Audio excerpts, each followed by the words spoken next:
Sorry about that. All right, what's going on, everybody? Welcome into another edition of the Hockey Night on Broad Flyers pregame show. It's been a while, so it's tonight the Philadelphia Flyers take on the Montreal Canadiens as they meet up for the third and final time this season at Bell Center in Montreal, Quebec, Canada. And a pleasure, good evening, everybody. I'm your host James Scorza with you for the next 15 minutes or so. Like I said, it's been a while since the Flyers actually played. Actually, I said on the template that this is kind of like a semi-bye week for the Orange and Black. They haven't played a game probably since last Monday when they took on the Nashville Predators. Kind of weird not seeing them play all week. Good to see some Phillies action. Good to see some other teams in the process, like trying to get into the motivation of what's going to be looking like for the upcoming next couple years or so, and especially like other teams that are trying to figure out what they're going to be made of and all that stuff in between. But like I said, the Flyers in this game on Monday took on Nashville, and this is like sometimes I say a recap of the previous game, but it was a great game. I thought it was a really good game by them. I thought they played very well. I thought they played to the competition of what they were looking like, and it was a really fast-paced game that, surprisingly enough, I said it in the pregame that this was actually going to, I thought it would be a lot. I didn't expect it to be this close, but it was one of those things that even when I was going through the recap of it, and I said to myself, like, ever since they let go of John Tortorella, it looked like the team is looking to try to get back on track with stuff like that. So I was curious to know what they did. So basically, the two goaltenders were really fantastic in that game. I think it was Ivan Fedotov in goal for the Flyers, and it was Eustace Onanen for the Nashville Predators. And the big thing about it too was that, sure, Nashville has had a disappointing season. I think the one thing for sure, the Flyers have looked very well in games, especially, and also I think the presence of Matvei Michkov becoming a real good force for the Orange and Black as of lately, and also what they also look like in the last couple of games or so after they let go of Torch and all that too. So for me, it was a real good physical type of game. It was a very fast paced. It was a very, pretty exciting game. I mean, the last couple games they took on against each other, not in that, well, the games they took on, and it started back, hard to believe, 2 weeks ago when they let go of John Tortorella on the same day the Phillies were opening this season. And I think right now the Phillies are on to the last out, so it'll be 2 outs, okay. So I'm going back and forth with this game and also with the Phillies too.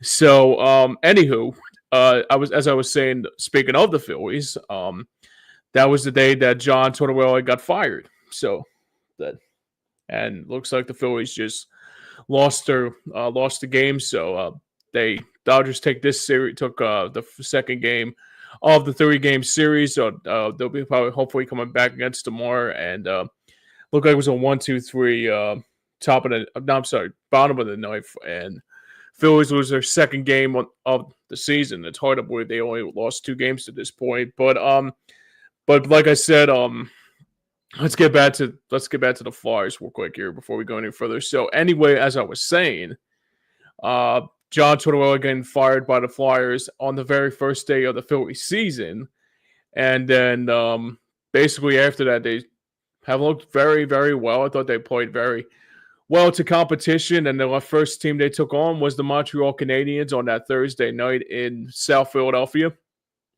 And the other thing that I took out of it too, that was really a positive in these last couple games, and I do not know who they faced off on that Saturday game, but it was a very good game too for them too. So it was but back to the Montreal game here tonight, and also the game that they had against the Predators. The thing about it that I thought that was very, Buffalo, that's what it was. The Sabres. They took on the Sabres in matinee. Matvei Michkov has been playing fantastic. I thought he played very well in those games. More precisely than anything like that, I think the guys have looked very well under Bradshaw, and I think it's going to show once again here tonight after having a little semi-bye week and probably the last couple games until the last games of the season. So it'll be something to look forward to seeing here tonight. And as for the Predators is concerned, I mean, it was a fast-paced game. It was a physical game, and I thought they played very well in all three of the games when Tortorella got let go. I thought they played very fantastic. And the game against Montreal on that Thursday, and again against the Sabres on that Saturday, and then Monday, and then we set the stage for this game here tonight, and that's going to be the most important key about it. So let's get into our key matchups for this game here tonight. This is something that I like to talk about here, and I haven't talked much about the presence of Matvei Michkov as of lately, but this could be one guy that, if he's not the rookie, I even alluded to earlier on my show on the Pass and Have Sports Show here on Hardcore Sports Network, said that basically if Matvei Michkov isn't the rookie of the year, and Leighton Hudson is the defenseman for the Canadiens, is the rookie of the year, I wouldn't say I'll be disappointed, because the Flyers are not the team that they're not the team, like they're not the same team. They're not there yet, is what the word I would say. But Michkov has been playing fantastic. I thought he played very well, especially in these last three games. And speaking of the teams that they're going to play here tonight, they take on Leighton Hudson again in Montreal. So it'll be good to see what they look like too against the Canadiens, because right now they're trying to be in playoff contention with other teams like the Senators, and I think the Red Wings are in that mix, and I think Columbus is in that mix too. So it'll be interesting to see what they look like. But Michkov has been really playing. I thought he played very well the last couple games, and maybe what they need to do tonight is have that same ripple effect that they had back on that Monday game as they took on Nashville.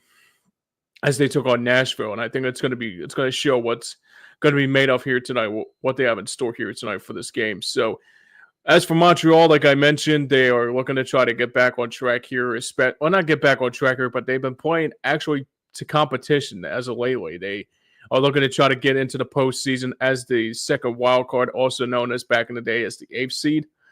We all know what happened back in 2010. They were the 8th seed in 2010, and they took them to the conference finals and took on our Flyers too. But I mean, once there's a team that's red hot like Montreal, and also like if there's like teams that are red hot, they're basically called like a Cinderella team. If you don't know what that means, it basically is like an underdog that hasn't seen a lot of it's a good example. Like the Phillies were a Cinderella team in 2022. You could say the Flyers were in 2010. Same scenario with that too. But like Montreal has like trying to get into that postseason, and like I said, right now I think it's a three-legged race between, I think it's them, the Senators, and I think the Red Wings, and maybe Columbus here and there too. But depends on what they're going to do here tonight. But that'll be the most important key, and that'll be the thing you'll be keeping a close eye on in this game here tonight. So that's the most important thing. Montreal's still trying to make a postseason push here. So if the Flyers start a little bit slipping their game a little bit, and Montreal is just a better team, I can understand why, because they're looking to try to get in to the Stanley Cup playoffs, and we're exactly 2 weeks away. Not even 2 weeks away. Literally next week will be the ending of the season. So it'll be just to see what Montreal looks like, and also what the other teams look like in the process as well. All right, let's get into, well, I would say who's trending up, but who's trending down. But as you could see on my template here, I said who's trending up and Ovechkin chase. So let me get into the who's trending up before I get into the Ovechkin chase, because there's a big storyline that's going on right now in the NHL right now. And if you haven't seen it, you probably should see it, because it's really history in the making.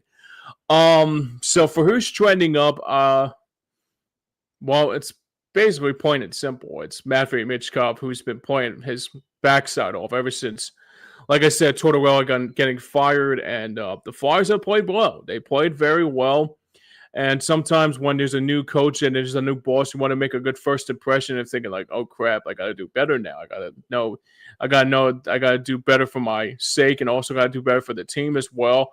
The big storyline, and like ever since Torts got fired, it's just they look like they have played a better game. They actually been playing to competition. Like I mentioned, the first game against Montreal, very good game. Same with the Sabres, and like I said, that Monday game against the Predators, and never stopped after that. So it's going to be one thing to keep a close eye on that too. But the thing that I say will be also trending up in a positive direction too, would be I think it will be the goaltender situation too, would try to trend up in a positive direction after Sam Ersson getting his 20. Actually, he's at the 20 winning mark this season, so it's good to know Ersson's getting back on track with that tonight. And it'll be something to keep a close eye on what they look like. And also will be keep a close eye on too, especially what he does here tonight against the Canadiens, and that will be in our starting goaltender matchup. But like I said, there's a big storyline going on right now. And as of last night, it's basically, to me, it's probably the big storyline. I mean, look, I understand it's no Flyers, but it's NHL-wise, and it's history in the making. Tomorrow will be a big history day for the Capitals, and Alex Ovechkin to try to break Wayne Gretzky's record of 895 to 96 goals and also be the leading goal scorer in the NHL. He tied Gretzky last night against the Blackhawks up at Capital One Arena, and frankly, I think I missed it because I think the Phillies were playing over at on Apple TV last night, so I didn't see much of the game. But yeah, Ovechkin's he's one goal away from breaking the record. He tied the record last night, like I mentioned, and let's keep it real here. It's pretty amazing to think that I wasn't born when Gretzky got the scoring record back in 1994 when he beat it when he scored 802 goals, and that was history in the making too. But now Ovechkin with 890 plus, it's pretty damn remarkable, man. It's pretty amazing because, I mean, I know for sure if anybody who did not see the Ovechkin chase as of lately, it's pretty remarkable to watch. I look, I can't say anything bad about Ovechkin. I can't. I mean, it's amazing to think. I mean, look, sure, he was a pain in our side for many, many, many years as a Capital, but somehow in some way you get a little nostalgic about it because it's like you see what he's trying to do and also like how much like one more goal shy from breaking that record. It's pretty amazing to think about, and I gotta say right now, I would never expect Matvei Michkov to go one step closer to like Ovechkin, but it's pretty remarkable. Like I said, it's pretty amazing, and I think the other thing too, I think it's good for the sport too, and especially like I mentioned before with the Four Nations face-off, and that became really good something in the All-Star break, and also became something too. But this has been a really fun hockey season. I gotta admit. I mean, sure, the Flyers are not in the postseason, but it'll be something to see tomorrow, especially at I don't know what time they play. I think at 12:30, a matinee game tomorrow. So might have to DVR the game to see what, because it's actually a big day and busy day in the Phillies sports scene. Because you think about it, the Phillies play at 1:30 tomorrow. Coach Don Staley and the South Carolina Gamecocks play their national championship tomorrow against UConn. And it will be the Ovechkin chase all in that same boat. So if I maybe I'll do I wouldn't say emergency pod, but if you probably see like Ovechkin being that chase, I would definitely guys like if I have any information about the Ovechkin chase, I'll probably send it along to my social media accounts and let you guys know like, wow, he actually broke it. So but it's like I said, it's an amazing feeling. That even though, I mean, I was a big Ovechkin fan. I'm not going to lie to you. I think he's been a real great player for all. Like I literally grew up watching Ovechkin and seeing him play like this. It's pretty amazing to think about too. So my eyes will be keeping close to the dial about what's going to happen to that tomorrow too. So, anywho, let's get into our injury report before we get out of here in our starting goaltender matchup. So. Only one injury report in this matchup here tonight for the Flyers and the Habs. It's Rasmus Ristolainen still dealing with that upper body injury. I would be sure he'll be shut down in the next couple weeks or so, and probably in the next couple games or so. Not saying he'll be back. Next week is, like I said, is the ending of the season. So, yeah, I mean, I don't expect him to be back for any of those games. It sucks, though, because he's been a very good force for the Flyers on the defensive side, but they played well, too. They have played very, very well to the competition, and it'll be good to know what they seem to look like, especially when competition comes in full force.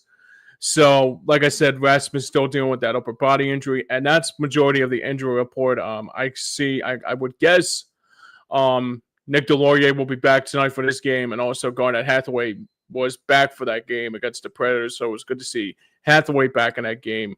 on Monday night, and I guess he'll be back in the lineup tonight along with Nick Delorier in the process as well. Okay, let's get it. All right, let's get into our starting goaltender matchup for this game between the Flyers and the Habs. In goal tonight for the Flyers, it will be Sam Ersson for the Flyers once again. It will be for hopefully again win number 22 on this season for Sam.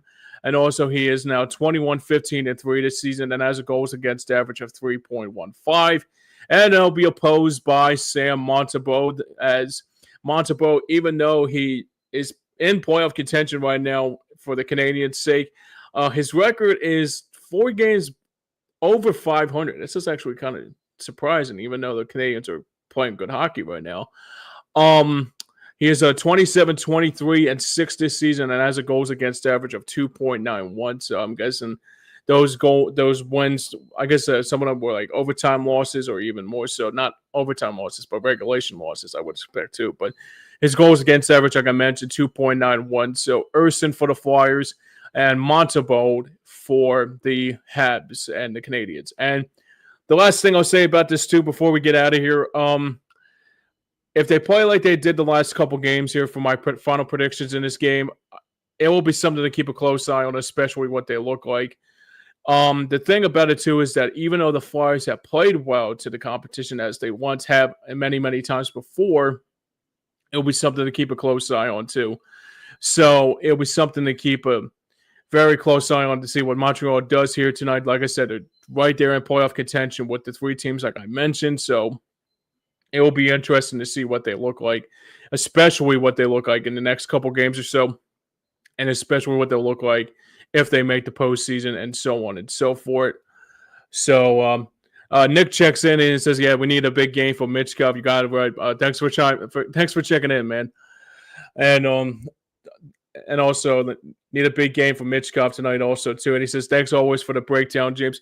And then he was like thanking me for that too, obviously. Yeah, no problem, dude. I appreciate it. Thanks for chiming in, my friend. I really do appreciate it. So it'll be good to know what Michkov looks like and also what the Canadiens have looked like, because they are looking to try to get in playoff contention. So it'll be something to look forward to in this matchup here tonight.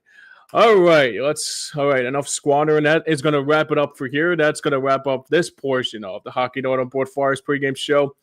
But remember, I think either tomorrow or in the next few weeks or so, I will be back for more stuff Philly sports related. That will be in the works here on Hardcore Sports Network. Me and my buddy, you know him very well, the boss man, Mitch Kopsky, are going to talk some Philadelphia Eagles. And as of yesterday, I became the co-host for Fly Like an Eagle. So we're going to talk all things birds coming up in the draft or so. And maybe that god-awful complaints of people trying to ban the tush push. I mean, that's just, I got a little bone to pick with that, but I know this is a Flyers podcast, so I'll just keep it straight with that, though. But anyway, I will be back. Not sure when the Flyers play again. If I'm not, let me double check here before we get out of here. Was it Tuesday? I think it might be Tuesday. Sorry about that. This is sometimes trying to do 2 things at once, especially Phillies and Flyers. Okay, let's see. Tuesday. Yep.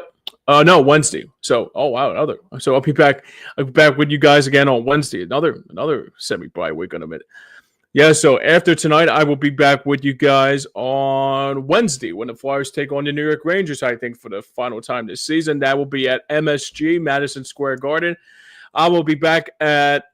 I would be sure at 7 o'clock pregame. That's at 7:30. I would guess a Wednesday night hockey TNT matchup. So I would be back 1 hour later, or a half hour later for the Rangers and the Flyers that night. So it'll be good to see what that has in store. And the Flyers will play another game next Saturday. So we've got another New York team coming to town. That will be the Islanders. That will be a matinee game that's set for 12:30. But like I said, I will be back with you guys again on Wednesday. I'll be back on Wednesday night. That will be Flyers Rangers at MSG. I would be sure 7 o'clock pregame, 7:30 puck drop right here on Hardcore Sports Network. And now for everyone behind the scenes and for everyone that made this work here, now for myself here, and this has been the Hockey Night on Board Flyers pregame show. And I'm your host, James Scorza, saying thanks for watching, everybody. Enjoy the game and stay warm. I know it's cold out there. And until then, we'll see you guys next time.